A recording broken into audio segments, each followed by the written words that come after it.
Hi viewers, ఈరోజు మనం mushroom curry ఎలా చేసుకోవాలో తెలుసుకుందాము. దానికి కావాల్సిన ఐటమ్స్: మష్రూమ్ని మేము ముందుగానే శుభ్రంగా కడుక్కొని కోసుకున్నాము. అలాగనే ఉల్లిపాయలు, టమాటా, కళ్యామాకు, కొత్తిమీర, పచ్చిమిర్చి, క్యారెట్. ఇప్పుడు దీన్ని ఎలా వండుకోవాలో చూద్దాము. స్టవ్ అంటు పెట్టుకున్నాం. స్టవ్ పైన మట్టి కంచులు పెట్టినాం. అందులో ఈ మసూరిని జరా దూరగా ఎత్తువా చేసుకోవాలి. వీటిని దూరగా జర వేయించినట్టు చేసి పక్కకు పెట్టినాం. అదే మట్టి కంచుల్లో 1-2 చెంచాల నూనె పోసుకోవాలి.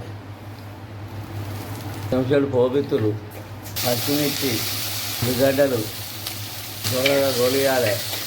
కళ్యామాకు, కొత్తిమీర, మెంతి, పుదీనా, అల్లం వెల్లిపాయ చెంచాడు, అర చెంచాడు ఇంగు, 1 చెంచాడు పసుపు, టమాటాలు వేసుకోవాలి. క్యారెట్ తురుము వేసుకోవాలి.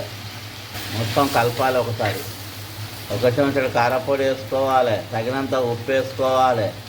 మొత్తం ఇలా కలుపుకోవాలి. నీరును ముక్కలు కోసుకోవాలి. చిన్న ముక్కలు కోసుకోవాలి. ఇలా ఇప్పుడు ముక్కలు కోసుకున్నాం. టమాటాను ఉడికించుకున్నాం. ఇప్పుడు గ్రైండర్ పట్టుకొని వద్దాం. అదే మట్టి కంచుల్లో 1 చెంచాడు నూనె పోసుకోవాలి. 1 చెంచాడు పోపిత్తులు, 3 ఎండుమిర్చి వేసుకోవాలి. ఇందులో ఇప్పుడు మనం పట్టిన టమాటా పేస్ట్ ఇందులో పోసుకోవాలి. టమాటా పేస్ట్ ఇందులో పోసుకోవాలి. మొత్తం కలుపుకోవాలి. ఇలా పన్నీరు ముక్కలు వేసుకోవాలి. మొత్తం ఇలా కలుపుకోవాలి. కొంచెం నీళ్ళు పోసుకోవాలి. మొత్తం కలుపుకోవాలి. ఈ మచ్చును వేసుకోవాలి. మొత్తం కలుపుకోవాలి. 10 నిమిషాలు దీన్ని చిన్న మంట మీద ఉడికించుకోవాలి.